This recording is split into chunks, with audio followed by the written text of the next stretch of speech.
Have a nice day to all of you. Right, so sinashade ko rito sa isometric yung gagawin kong spool ngayon. So ito yung kanyang joint number. Sa pagkabilog, sub joint yan. Alright, so pakikita ko rito yung high low at ang overlap sa pagpipit up. Alright, let's go. So guys, ang tawag dito ay high low gauge. So sinecheck ito sa joint. Okay, high low gauge. Okay guys, so ang tinatawag na high low mga guys, no, ay ang nasa loob. Okay guys, so ayan.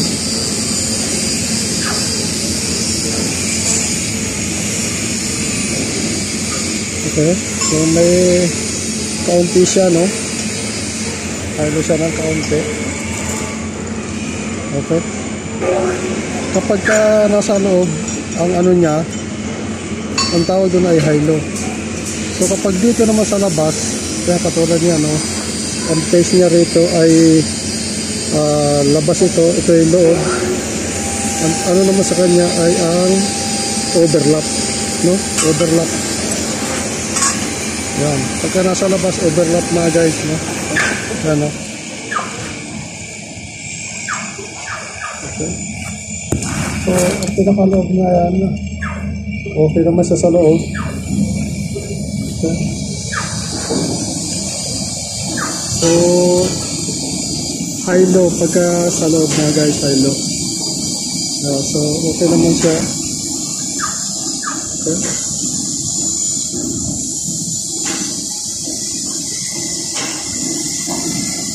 okay,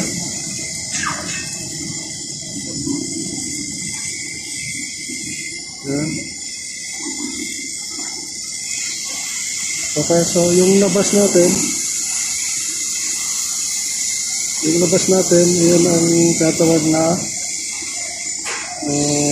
overlap. Pagka itong ating tubol lumabas, ito ay pumasok.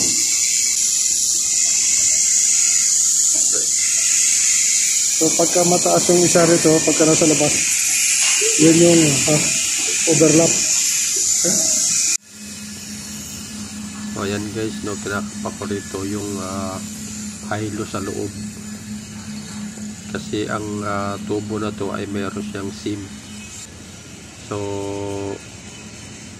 kung mapapansin nyo dito, panay kapa ko sa labas, ano, nagpataking ako dyan ng isa, tapos sinahilo ko, nagamitan ko siya ng high low gauge. Alright, so ang problema kasi sa mga ganitong tubo, yung meron siyang seam, nagiging oval na yung OD ng tubo. Minsan hindi siya parehas, no?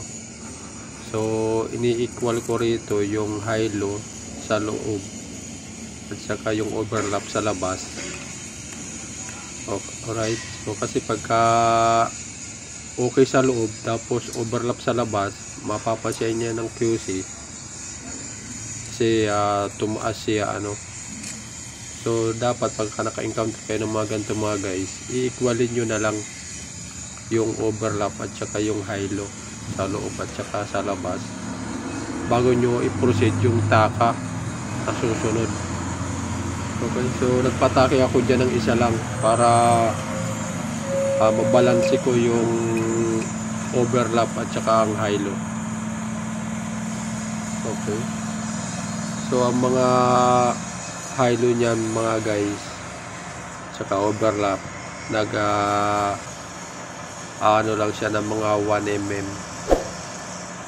Okay, so approve naman yan 1 to 1.5. Medyo okay na yan ang high low at saka overlap. So mostly kasi dapat okay yung high low natin kaysa dun sa labas. So kapag malaki na, kailangan lang natin tong i-balansehin. Okay, so ganyan talaga yung ano ng tubo kapag seam, ano na siya, seam pipe na, hindi katulad ng seamless. Alright, so kinakapa ko rito talaga bago ko ipataking ang susunod kasi mahirap tanggal, no? Mahirap mag-retouch kapag naipatake mo na tapos merong complaint ang QC. So hindi yan na-aprobahan mga guys. Kaya dapat pagkagagawa tayo ng mga ganyan is talagang yung best, no, sa paggagawa or yung pinakamagandang way o ka-approve talaga siya bago mo siya ipatake hanggang sa matapos yung trabaho mo pag-fit up. Okay? So dito mga guys, kinabit ko na yan, no, nataking na yung elbow. So kinabit na ko yan ng flange. Kapag ng flange mga guys, parallel, ganyan lang. Okay? Ganyan lang yung kanyang procedure. Kapag nakaras yung talagang pagka malaki, magamit tayo ng eskwala. I-ano lang natin sa face yung ating eskwala. Tapos yung sa tubo natin isusukat. Dapat equal siya, no?